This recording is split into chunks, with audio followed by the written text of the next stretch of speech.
오늘 말씀은 에스라 3장 8절에서부터 13절까지 말씀으로 해서 성도들이 흘려야 될 눈물에 대해서 그 말씀을 나누고자 합니다. 전에 성도들이 흘려야 될 눈물 첫 번째로 말씀을 드렸던 거 여러분 기억하시나요? 네, 그에 앞서서 예수님이 흘리셨던 눈물에 대해서 총 4번에 걸쳐서 말씀을 드렸던 적이 있었을 겁니다. 기억을 하시는지 모르겠는데 예수님이 3번으로 눈물을 흘리셨다고 했어요. 첫 번째는 죽은 나사로 때문에 너무 슬퍼서 눈물을 흘리셨어요. 그 눈물을 흘리신 이유가 죽은 나사로, 말 그대로 죽은 나사로 때문에 슬퍼하는 그런 모습인데 그 속에는 나사로를 향한 그 사랑뿐만이 아니라 모든 인류를 사랑하시는 예수님의 모습이 담겨 있다고 이야기할 수가 있습니다. 모든 인류가 사망에 이르는 그러한 결과를 낳잖아요. 죄로 인해서 누구나가 다 죽을 수밖에 없는 그런 상황에 처해 있는 그런 인류를 보고 예수님께서 긍휼한 마음으로 눈물을 흘리셨다는 것이에요. 그곳에는 우리도 포함되었다라는 이 사실을 믿으시기 바랍니다. 그리고 두 번째 눈물을 흘리신 것은 예루살렘을 향하여서 눈물을 흘리셨다라고 말씀을 드렸어요. 예루살렘이 이제 멸망할 것이다 라는 것을 예수님께서 알고 계셨고 예수님께서 돌 위에 돌 하나도 남지 않을 것이다 또 말씀을 하셨던 그 예언대로 70년 뒤에 정확하게 예루살렘이 무너지는 그런 상황이 발생이 되었습니다. 예루살렘이 무너지게 된 이유가 무엇이죠? 예수님을 영접하지 않았다는 것이죠. 메시아로 그들이 그토록 원하였던 구원자로 메시아로 오셨음에도 불구하고 그리고 예수님께서 공생의 사회 기간 동안 너희들이 기다려왔던 메시아라는 것을 증명해 보였음에도 불구하고 예수님이 죽은 자를 살리는 그 모습을 봄에도 불구하고 그들은 예수님을 믿지 않았다는 것이에요. 그 가운데에서 예수님을 십자가에 못 박는 그 가운데에서 결국에는 그 죄의 값으로 해서 예루살렘이 멸망을 하게 되는 그러한 일들이 나타나게 됩니다. 그런 모습 속에서 예수님이 눈물을 두 번째 눈물을 흘렸던 부분이고 그리고 세 번째 눈물은 예수님이 겟세마네 동산에서 땀방울이 핏방 떨어져서 핏방울처럼 되었다라는 그런 말씀이 나올 정도로 그렇게 고통 속에서 슬픔 속에서 눈물을 흘리며 기도를 하셨어요. 그 눈물 속에는 첫 번째는 인간의 연약함이 들어있다고 말씀을 드렸어요. 그 속에서 참 인간의 모습을 보여주셨고 그럼에도 불구하고 그렇게 연약하고 부족한 그 인간의 육신을 가지고 있었음에도 불구하고 하나님의 뜻을 이루기 위한 또 하나님의 말씀에 순종하고자 하는 그런 모습으로의 전환이 나타났다고 했잖아요. 그래서 예수님의 그 눈물 속에 인간의 연약한 눈물이었지만 결국에는 하나님의 뜻에 순종하는 순종의 눈물로 또 영광의 눈물로 바뀌었다라는 그런 말씀을 드렸어요. 예수님이 이렇게 흘리신 그 눈물의 의미 그리고 눈물을 흘리신 이유 그 목적 이 모든 것들이 다 저와 여러분을 위한 것이었다라는 이 사실을 믿으시길 바랍니다. 그렇기 때문에 예수를 믿고 따르는 우리들 또한 눈물을 흘리는 삶을 살아야 된다는 것이에요. 눈물을 흘리는 삶. 그 첫 번째 눈물이 무엇이에요? 회개의 눈물이라고 말씀을 드렸어요. 회개의 눈물. 예수 그리스도께서 나를 위하여 눈물을 흘리시면서 또 죽기까지 당신의 그 소중한 생명을 내어주셨어요. 누구를 위해서요? 나를 위해서, 여러분을 위해서 내어주셨단 말이에요. 그러면은 왜 그 내어주신 이유가 뭐예요? 우리를 구원하시기 위한 분이잖아요. 우리 죄의 문제를 해결해 주시고 우리를 그 죄 가운데에서 건져주시고 구원의 길로 생명의 길로 이끌어 주시기 위해서 희생해 주셨단 말이에요. 그러면은 나의 죄에 대한 통곡의 눈물이 있어야 된다라는 그런 말씀을 드렸어요. 그게 회개의 눈물이라고 말씀을 드렸습니다.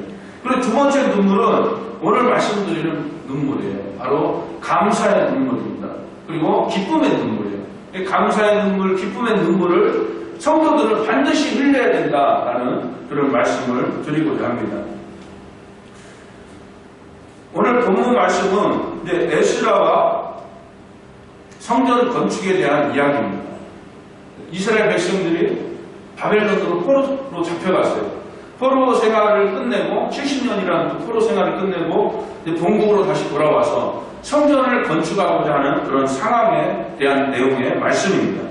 그런데 이제 성전을 건축하기 위해서 성전 기초를 이제 세우게 되잖아요. 성전 땅을 고르게 되잖아요. 기초 공사를 하게 되잖아요. 그 성전 기초 공사를 완성하고 나서 이 이스라엘 백성들이 그 상황 속에서 대성통곡을 하는 거예요.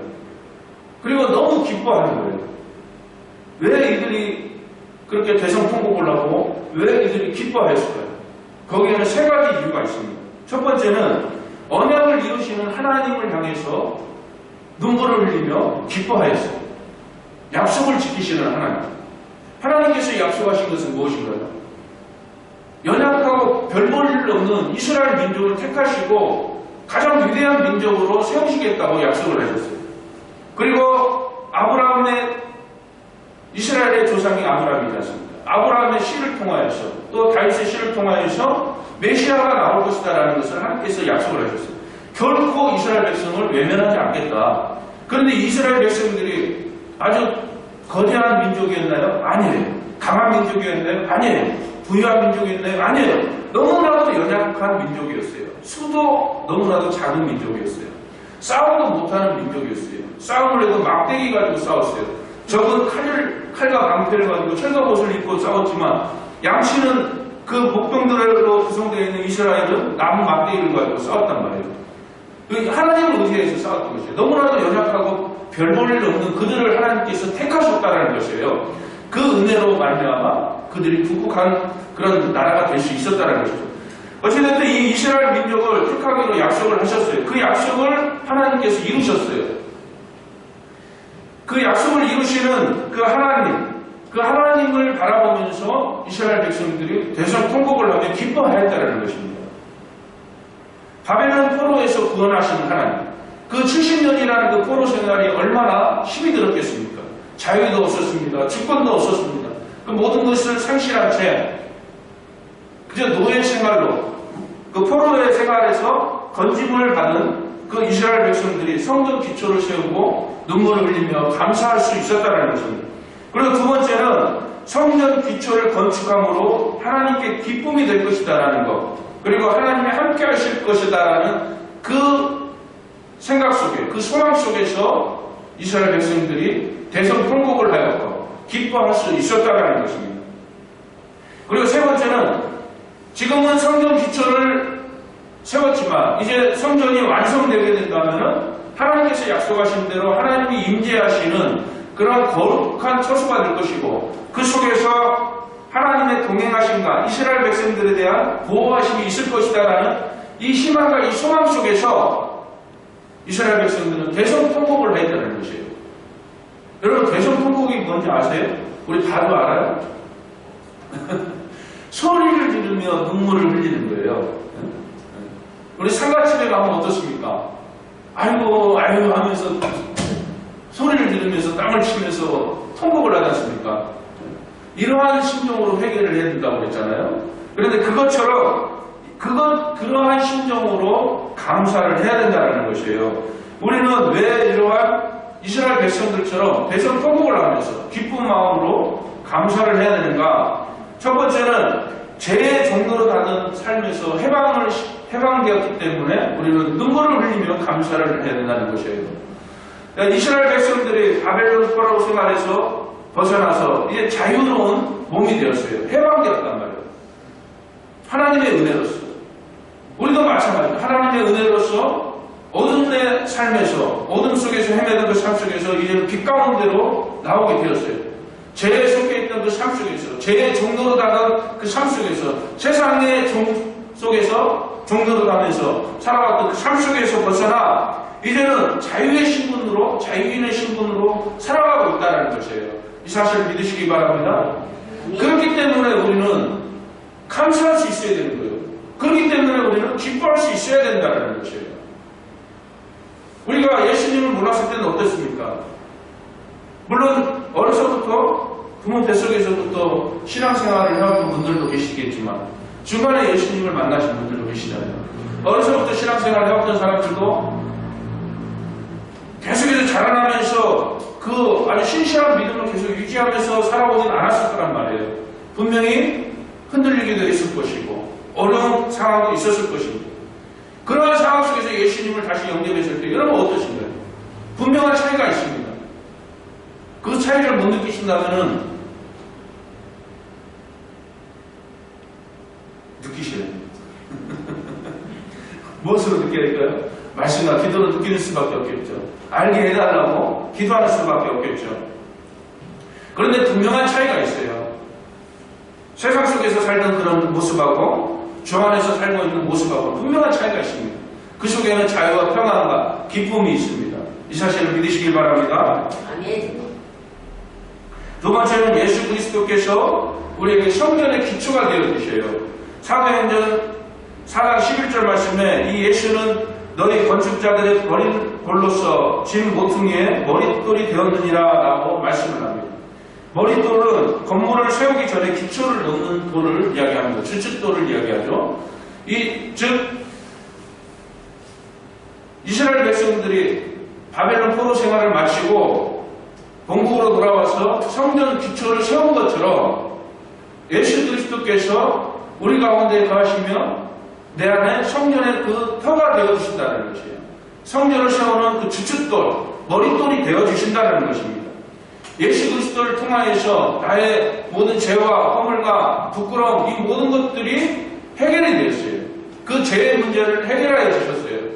이제는 의로운 자예요. 죄로 인하여서 어둠 속에서 걸었던 그런 삶이 아니고 이제는 선한 의로운 자로서 이제 빛의 자녀로서 삶을 살아가게 되는 것입니다. 그 가운데 예수 그리스도께서 나의 성전의 기초가 되어주시는 거예요. 주춧돌, 머릿돌이 되어주신다는 것입니다. 이 사실을 믿으시기 바랍니다. 이스라엘 백성들이 성전의 기초를 세우고 나서 대성통곡을 했다고 그랬잖아요. 이제는 하나님께 기쁨이 되는 것이고 이제는 하나님께서 함께 하시게 된다라는 이러한 희망과 소망이 있었기 때문에 기뻐하고 대성통곡을 했다는 것입니다. 예수 그리스도께서 내 안에 계심으로써 그리스도께서 내 안에 사시는 것이라 했잖아요. 내 안에 계시면서 나의 성전의 기초돌, 주춧돌이 되어주신다는 것이에요. 그렇기 때문에 우리는 기뻐하지 않을 수가 없잖아요. 감사하지 않을 수가 없잖아요. 그리고 세 번째는 이제 성전의 기초가 놓여졌기 때문에 이제 성령께서 거하시는 완전한 성전이 되어지는 것이에요. 우리는 이 성전이 됨으로써 성령이 내 안에 거하시고 그 가운데 이제는 거룩한 존재가 되는 것입니다. 이스라엘 백성들이 세 번째 기뻐한 이유가 뭐라고 했습니까? 이제 성전이 완성됨으로써 하나님의 임재가 있다는 것을 이제 알게 되는 것이죠. 그리고 그 임재 속에서 이스라엘 백성들을 보호하시고 이스라엘 백성들을 항상 늘 동행하신다라는 그러한 희망이 있었기 때문에 그 소망이 있었기 때문에 대성통곡을 하면서 기뻐했다라는 것이에요. 자, 여러분 성전의 기초가 세워졌어요. 이제는 성령이 내 안에 거하시는 거룩한 성전이 되는 것이에요. 그러면 우리는 어떻습니까? 거룩한 존재로서 세상과는 구별되어진 특별한 존재라는 말이에요. 여러분은 특별한 존재라는 것이에요. 이 사실을 믿으시기 바랍니다. 그렇기 때문에 나는 다른 존재이기 때문에 세상과는 다른 특별한 존재이기 때문에 기뻐할 수밖에 없는 것이고 감사할 수밖에 없다는 것이에요. 내가 거룩한 성전이 되었어요. 그러면 이제는 하나님 나라를 소유한 하나님의 자녀로서 하나님의 백성으로서 살아가게 된다는 것이에요. 이 사실을 믿으시기 바랍니다. 그렇기 때문에 나는 기뻐할 수밖에 없는 것이에요. 감사할 수밖에 없는 것이에요. 이건 인위적으로 내가 만들어내고자 만드는 것이 아니에요. 자, 죄에서 해방시켜 주셨습니다. 죄에 속해 있던 삶은 어떻습니까? 너무나도 비참했던 삶이에요. 그렇지 않나요? 너무나도 슬프고 너무나도 아프고 너무나도 고통이었어요. 눈물이 마르질 않아요. 그런 아픔의 삶이었어요. 죄의 종로로 갈 때. 그 속에서 해방시켜 주셨어요. 그게 얼마나 기쁨이 되고 얼마나 감사가 됩니까? 그 비어있는 그 마음속에 깨끗하게 청소되어 있는 그 마음속에 예수 그리스도께서 내 안에 들어와 계시면서 성전의 기초가 되어주셨어요. 얼마나 감사합니까? 얼마나 감사합니까? 그걸로 끝이 아니에요. 성전의 기초가 된 내 신령 가운데 성령이 들어오셔서 완전한 성전을 이루셨어요. 내 안에 자정하셔서 내 안에 내주하셔서 성령께서 나를 선한 길로 이끄시고 의의 길로 이끄시고 생명의 길로 구원의 길로 이끌어 주시는 것이에요. 얼마나 감사합니까? 이게 얼마나 기쁨이 됩니까? 여러분, 이런 놀라운 비밀을 깨달으시고 발견하실 수 있는 여러분들이 되시길 예수님의 이름으로 축원합니다. 그러한 비밀을 알게 되고 깨달아 느껴갈 때에 온전한 하나님 나라를 내 안에서 이루고 성취할 수 있다는 이 사실을 믿으시길 바랍니다. 이 하나님 나라가 내 안에 완전히 이루어지고 성취되어질 때에 그 속에서 천국이 내 안에 있으니 천국 생활이 주어지는 것이에요. 그 속에서 자연스럽게 기뻐할 수밖에 없는 것이고 어렵고 환난 가운데에서도 힘들고 고난 가운데에서도 기뻐하게 된다는 것입니다. 여러분 데살로니가전서 5장 16절에서부터 18절 말씀 여러분 많이 들어보셨을 거예요. 항상 기뻐하라, 쉬지 말고 기도하라, 범사에 감사하라, 이것이 그리스도 예수 안에서 너희를 향하신 하나님의 뜻이다 라고 말씀을 합니다. 항상 기뻐하고 쉬지 말고 기도하고 범사에 감사하는 것, 이것이 예수 그리스도 안에 있는 예수를 믿는 사람들의 향한 하나님의 뜻이다 라고 말씀을 드렸어요. 여러분 하나님의 뜻이 궁극적인 하나님의 뜻은 무엇이라고 그랬어요? 요한복음 6장에서 이야기하고 있죠. 아들 예수를 믿어 영생을 얻는 것, 예수를 믿어서 구원을 받는 것이 하나님의 최종적인 뜻이에요. 궁극적인 목적이란 말이에요. 그러면 예수를 믿는 사람들, 예수 안에 있는 너희를 향하신 하나님의 뜻이 바로 항상 기뻐하고 쉬지 말고 기도하고 범사에 감사하라는 이 말씀, 즉 구원을 받은 자의 모습 속에서 나타나는 모습이어야 되고, 여러분 항상 기뻐하고 있습니까? 범사에 감사하고 있습니까? 근데 참 여러분 저는 예배 시작 전에 준비 찬송을 부르면서 참 감사했어요. 계속 찬양을 부르면서 이 마스크가 내려옴에도 불구하고 그 상황 속에서 감사했어요. 그리고 이제 마치 마스크를 벗고 찬송을 부르다가 마스크를 써야 되겠다라는 마음이 자꾸 들더라고요. 쓸까 말까 고민하면서 준비 찬양을 하는데 마스크를 가지고 와서 쓰라고 시청에서 나왔다고 그러는 거예요. 마스크를 썼어야 되는데 어찌됐든 마스크를 쓰고 찬양을 하는데 너무 불편해요. 누가 다 아시겠지만 불편한데 그런데도 감사하는 마음이 자꾸 드는 거예요. 이렇게 어렵고 힘든 시기에 예배할 수 있다는 것이 얼마나 감사합니까? 하나님을 기뻐할 수 있다는 것이 얼마나 감사합니까? 예배하고 싶어도 못하는 그런 상황이 발생이 될 수도 있는데 이렇게 너무나도 편안하게 우리는 신앙생활을 하고 있잖아요. 미전도 종교, 그러니까 복음이 들어가지 않은 지역에서는 어떻습니까? 복음이 들어가면 얼마나 큰 핍박이 이루어집니까?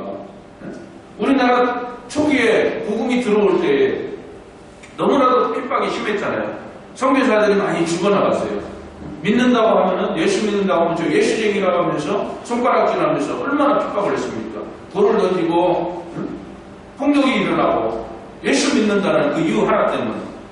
그런데 오늘날 누가 예수 믿는다고 해서 누가 뭐라고 하는 사람이 있습니까? 크게 문제를 일으키지 않는 이상 뭐라고 하는 사람이 없어요. 얼마나 편안하게 신앙생활 할 수 있습니까? 얼마나 자유스럽게 신앙생활 할 수 있습니까?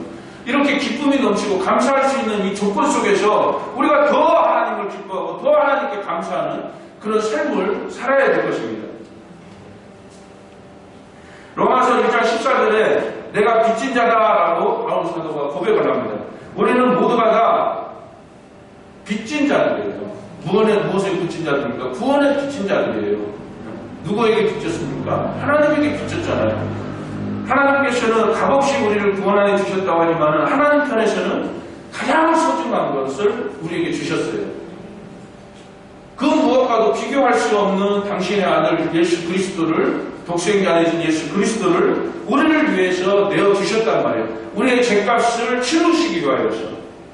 그러니까 우리는 값없이 돈 없이 와서 그 구원을 얻었지만 하나님 편에서는 너무나도 소중하고 너무나도 값진 최고의 것인 아들 예수를 이 땅에 보내주셨다는 이 사실을 믿으시고 그 은혜와 사랑에 감사하며 기뻐할 수 있는 여러분들이 되시길 예수님의 이름으로 축원합니다. 감사하지 못하는 자는 구원을 인정하지 않는 자다라고 말씀을 드릴 수가 있습니다. 여러분, 코로나가 확진자가 계속 늘어나면서, 그리고 코로나19 바이러스 그 기간이 길어지면서 우리 심령들이 어때요? 뭐 힘들고 지치고 어려운 그런 부분도 있지만 조금은 이 사회가 무감각해지고 있다고 여러분 보지 않으신가요? 조금은 무감각해지고 있다라고 저는 그렇게 느끼고 있습니다. 이 코로나에 대한 위험성에 대해서, 심각성에 대해서. 코로나가 발생돼서 초기에는 굉장히 두려워하고 불안감이 만연했는데 지금은 그게 지속되고 확진자는 더 늘어남에도 불구하고 지속돼서 그런가요? 이 코로나에 잠식돼서 그런가요? 이 불안감이라든가 그런 부분들이 많이 줄어들었어요. 잠식되어진 거죠. 이것처럼 우리가 세상 가운데 가고 있을 때 여전히 죄의 종로로 가며 살아갈 때에 그 죄의 잠식에 대해서, 죄에 대해서 무감각한 채 우리가 삶을 살아왔습니다. 그 속에서 예수님께서 우리를 건져주셨어요. 구원해 주셨어요. 자, 구원의 은혜가 나에게 있다 보니 우리는 또 어떻습니까? 이제 삶이 조금은 평안해지니까 이제 구원의 은혜로 내가 이제 구원의 약속이 되어 있고 보장이 되어 있다는 그러한 모습 속에서 감사가 무뎌지고 감사가 무감각해지지 않는가 우리가 한번 생각을 해봐야 될 것입니다. 여러분, 누가복음 17장에 보면은 10명의 나병 환자의 이야기가 나옵니다. 이 10명의 나병 환자는 사람들 근처에도 가지 못했어요. 근처에 가면 돌을 던지고 쫓아내는 그러한 풍습 때문에 근처에도 못 갔어요. 그래서 예수님이 저 멀리서 지나가는 모습을 보고 외칩니다. 예수 선생님이여 우리를 불쌍히 여기소서라고 외쳐요. 그럴 때 예수님이 그들을 보면서 너희들 모두가 다 제사장들에게 가서 몸을 보이라라고 예수님이 말씀하셨어요. 그 말을 듣고 이동을 합니다. 이 10명의 나병 환자, 문득병 환자가 예수님의 말을 믿고 따르며 이제 제사장들에게 나아갑니다. 그 나아가고자 하는 그 상황 속에서 이제 병고침을 받는 거예요. 병고침을 받는데 그 10명 중에 9명은 제 갈 길로 가버리고 그 중에 1명이 예수님 앞으로 돌아와 발 아래 엎드려 감사합니다라고 이야기합니다. 이게 누가복음 17장에 나오는 그런 말씀이에요. 그때 예수님이 하시는 말씀이 있어요. 내 믿음이 너를 구원하였도다라고 말씀을 해요. 여러분, 10명의 나병 환자가 병고침을 받았는데 9명은 그냥 가버린 거예요. 병고침을 받았네? 아유라, 빨리 마누라한테 가서 자랑해야지. 빨리 부모님한테 찾아가서 자랑해야지. 잘 갈 길로 가버렸다는 것이에요. 은혜를 받았는데. 그런데 1명은 예수님 앞으로 돌아와 발 앞에 엎드려 감사합니다라고 했다는 것이에요. 그 모습 속에서 너의 믿음이 너를 구원하였다 예수님이 말씀을 하셨다는 것이에요. 여러분, 믿음은요, 그 믿음에 대해서 이제 말씀을 몇 번 드렸잖아요. 회개가 포함되어 있다고 그랬잖아요. 그리고 성화가 포함되어 있다고 그랬잖아요. 이 믿음 안에는 이 감사까지 포함이 되어 있는 것이에요. 감사 따로 믿음 따로가 아니에요. 믿기 때문에 감사가 아니고 믿음 안에, 맞아요. 믿기 때문에 감사죠. 믿음 따로, 감사 따로가 아니고 이 믿음 안에 감사가 포함이 되어 있다는 것이에요. 이게 참 믿음이라는 것이에요. 내가 예수를 믿습니다 이야기를 하면은 그 속에는 회개가 들어가 있는 것이고 감사가 들어가 있는 것이에요. 이 감사가 빠져 있다면 그건 참 믿음이 아니라는 것이에요. 그래서 우리는 쉬지 않고 기뻐하고 범사에 항상 기뻐하며 범사에 감사할 수 있는 그런 믿음의 사람들이 되어야 될 것입니다. 하나님께 감사의 표현을 한 이 한 명의 나병 환자, 그 감사의 표현을 한 그 나병 환자의 모습 속에서 참 믿음이 보였다는 것이죠. 예수님의 말씀을 믿고 따르면서 제사장에게 보이고 가고자 하는 그 모습 속에 병고침의 은혜를 받았어요. 그 모습 속에 하나님의 섭리, 하나님의 주권, 예수 그리스도가 누구라는 것, 이 모든 것들이 인정되어지는 그 모습 속에 예수님 앞에 무릎을 꿇을 수 있었던 것이고 감사할 수 있었다는 것입니다. 그 예수님을 인정하지 못하고 하나님을 인정하지 못하는 그 모습이었다면 감히 예수님 앞에 나와서 그 발 아래 엎드려 감사의 표현을 할 수가 없었겠죠. 그런데 인정을 했기 때문에 감사의 표현을 할 수 있었던 것이고 발 앞에 엎드릴 수 있었다는 것입니다. 이게 모든 이러한 모습이 바로 참 믿음의 모습이다라는 이 사실을 믿으시기를 예수님의 이름으로 축원합니다.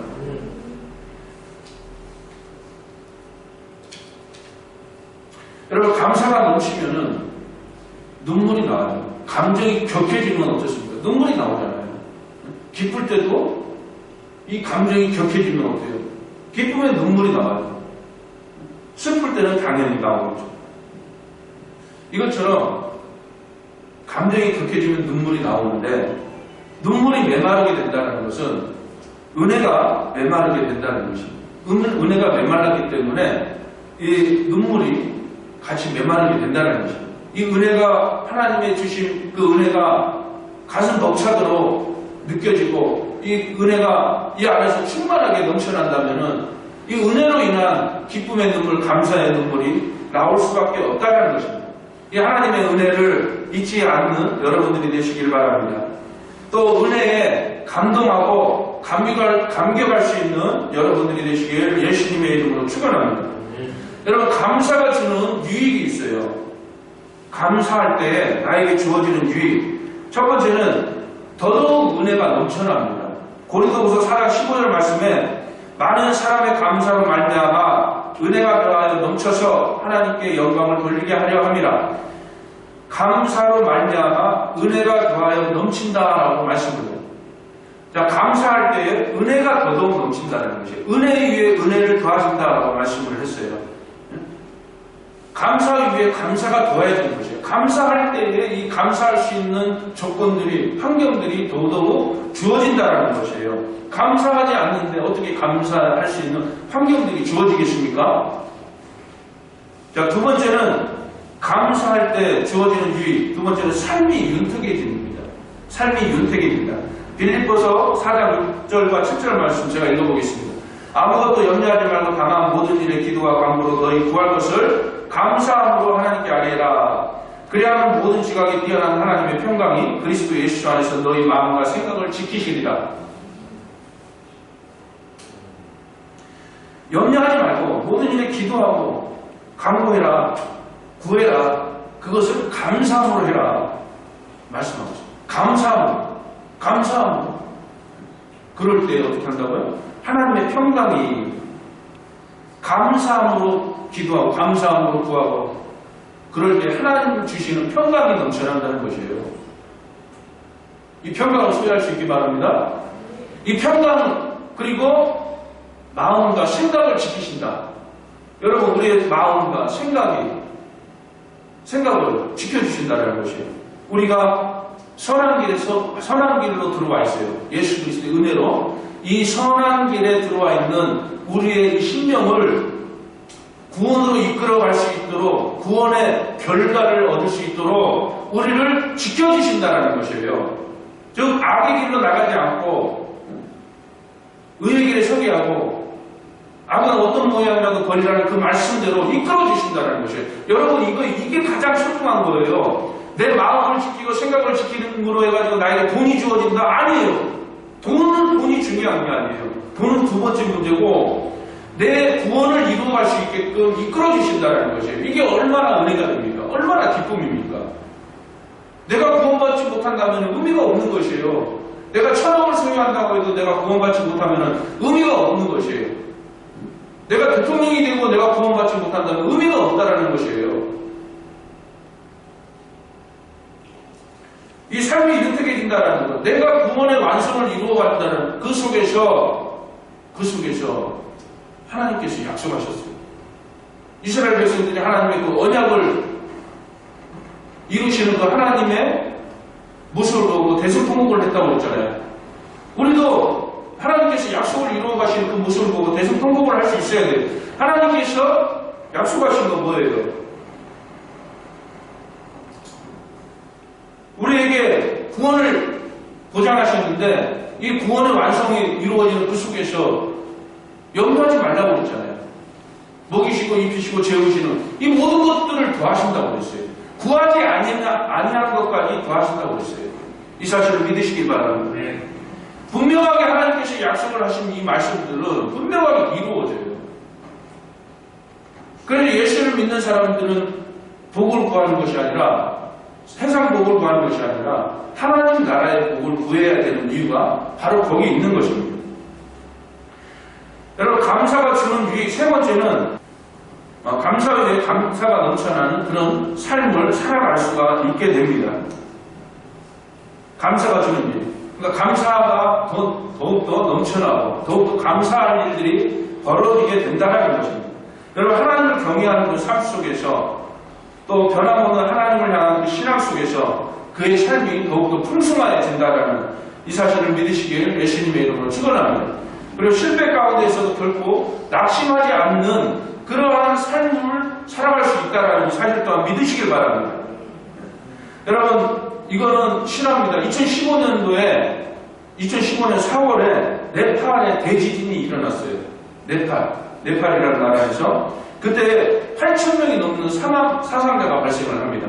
그리고 부상자가 21,000명이 부상자가 발생을 해요. 그리고 네팔 국민의 26%, 약 30% 가까이 되는 800만 명 이상의 그 국민들이 심리적인 그런 직감적 피해를 입게 돼요. 우리 세월호 사건이 발생했을 때 어땠습니까? 전 국민이 우울했잖아요. 그렇죠? 그걸 다 느끼셨을 거예요. 저도 굉장히 마음이 우울했습니다. 그 정도로 침울했어요. 이 네팔에서도 그러한 상황이 발생됐어요. 8,000명이 사망을 하고 21,000명이 부상자가 발생하고 800만 명 이상이 심리적인 피해를 호소했습니다. 심리적으로 위축이 되고 우울감에 빠졌습니다. 그때에 우리나라 아주대학교 경영학 박사과정으로 공부를 하고 있었던 이 네팔인 보니트라라는 유학생이 있었어요. 이 학생이 그 자국에서 발생한 그 아픔을 위로하고 함께 동참하고자 네팔로 돌아갑니다. 네팔로 돌아가서 그가 하는 일이 있어요. 호텔 3개를 섭외를 해가지고 호텔 직원 각각 60명씩에게 60명을 선정을 해가지고 하나의 연구를 했습니다. 그 한 호텔에는 2주 동안 감사일기를 쓰게끔 했어요. 감사일기를 쓰게 했고, 또 한 호텔에서는 그냥 업무 일지만 쓰게 했고, 또 한 호텔에서는 그냥 별일 없이 그냥 60명 인원만 추려서 어떠한 상황이 발생되는가 이 세 호텔의 종업원들을 대상으로 연구를 합니다. 연구를 했을 때 그 결과를 보면은 2주 동안 감사일기를 쓰게 한 그 집단이 이 심리적인 회복이 빠르게 나타난다는 것을 보게 되었어요. 그리고 빠르게 이 회복이 됨과 동시에 일에 대한 능률이 그전보다 2배로 뛰어오르는 그런 연구 결과를 발표를 하게 되는 거예요. 여러분, 이 감사하는 습관이요, 그 사람을 변화를 시켜요. 이건 믿음하고 상관없이 믿지 않는 사람들에게도 적용되는 이야기예요. 하물며 믿음의 사람들에게는 얼마나 더 큰 효과가 나타날 수 있겠습니까? 그 감사가 그냥 일반적인 감사가 아니고 하나님을 향한 감사란 말이에요. 하나님을 향한 이 감사인데 하나님께서 그것을 외면하지 않으시는 거예요. 하나님께 간구하고 기도하는 그 모습 속에서, 자녀가 바라고 원하는 그 모습 속에서 하나님께서 그를 결코 외면하지 않으시는데, 감사한 그 모습 속에서 하나님께서 얼마나 더 기뻐하시겠습니까? 이 사실을 믿으시고 늘 삶 속에서 감사할 수 있는, 기뻐할 수 있는 여러분들의 삶이 되시길 예수님의 이름으로 축원합니다. 감사할 때 위기 속에서 빠르게 회복이 되어지고, 또 감사할 때 더 좋은 결과들을 얻을 수 있다는 사실을 믿으시고, 은혜가 넘치고 삶을 윤택하게 만드는 그런 감사의 눈물이 마르지 않는 여러분들의 삶이 되시길 예수님의 이름으로 축원합니다. 기도하시겠습니다. 참 고마워.